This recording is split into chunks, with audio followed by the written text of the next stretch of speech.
London 6 September 2025। লন্ডনের parliament স্কোয়ারে ফিলিস্তিন অ্যাকশন সংগঠনের ওপর থেকে নিষেধাজ্ঞা প্রত্যাহারের দাবিতে অনুষ্ঠিত বিক্ষোভে পুলিশের সঙ্গে সংঘর্ষে উত্তেজনা ছড়ায়। এ সময় মেট্রোপলিটন পুলিশ অন্তত 425 জনকে গ্রেফতার করেছে। মানবাধিকার ভিত্তিক প্রচারণা সংগঠন ডিফেন্ড আওয়ার জুরিশ এই কর্মসূচির আয়োজন করে।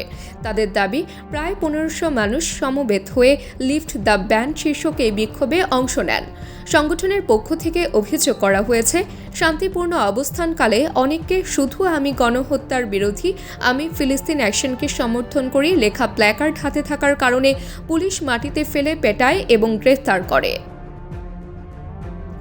প্রেস অ্যাসোসিয়েশন জানায়, পুলিশের হাতে লাঠি ছিল এবং সংঘর্ষের সময় অন্তত একজন বিক্ষোভকারীকে মাথা ফেটে রক্তাক্ত অবস্থায় আটক করা হয়। এছাড়া পুলিশ ও আন্দোলনকারীদের মধ্যে তীব্র বাকবিতণ্ডা হয়। এ সময় পানি ও বোতল ছোড়া হয় পুলিশের দিকে। কয়েকজন বিক্ষোভকারী ভিড়ে চাপে পড়ে আহত হন। মেট্রোপলিটন পুলিশের দাবি, আন্দোলনকারীরা পুলিশকে ঘুষি, লাথি, থুতু মেরে আক্রমণ করেছে, উপরন্তু বিভিন্ন বস্তু ছুঁড়ে মেরেছে। তাদের মতে, পরিস্থিতি সামাল দিতে ব্যাপক গ্রেফতারি ছিল একমাত্র উপায়। নিষেধাজ্ঞা ও আইনি লড়াই। গত জুলাই মাসে যুক্তরাজ্য সরকার ফিলিস্তিন অ্যাকশনকে সন্ত্রাসবাদ বিরোধী আইন 2000-এর আওতায় নিষিদ্ধ ঘোষণা করে। কারণ গত জুনে সংগঠনের কর্মীরা ইংল্যান্ডের দক্ষিণে একটি বিমান ঘাঁটিতে প্রবেশ করে দুটি সামরিক বিমানে ভাঙচুর চালায়, যাতে 70 লাখ পাউন্ডেরও বেশি ক্ষতি হয়। এরপর থেকে সংগঠনটির সদস্যপদ গ্রহণ বা সমর্থন জানানো আইনত অপরাধ, যার সর্বোচ্চ শাস্তি 14 বছরের কারাদণ্ড। তবে সংগঠনটি হাইকোর্টে নিষেধাজ্ঞা চ্যালেঞ্জ করেছে। আগামী 25 সেপ্টেম্বরে এই বিষয়ে শুনানি হওয়ার কথা রয়েছে। সমালোচনার ঝড়। ফিলিস্তিন অ্যাকশনের সহ প্রতিষ্ঠাতা হুদা আম্মরি এই নিষেধাজ্ঞাকে নাগরিক স্বাধীনতার জন্য ভয়াবহ আখ্যা দেন।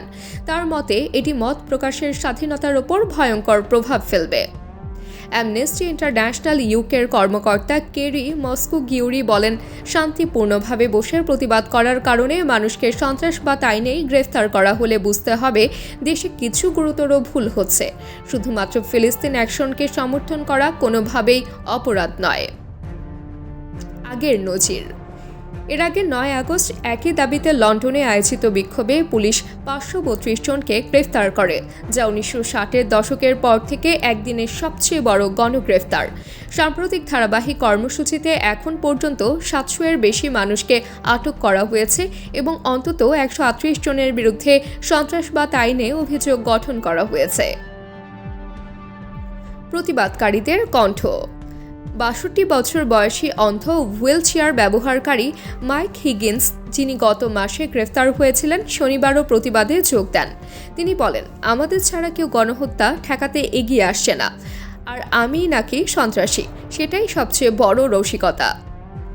লন্ডনের এই উত্তেজনাপূর্ণ পরিস্থিতি ব্রিটিশ সরকারের নাগরিক স্বাধীনতা ও মত প্রকাশের অধিকার নিয়ে নতুন বিতর্ক তৈরি করেছে।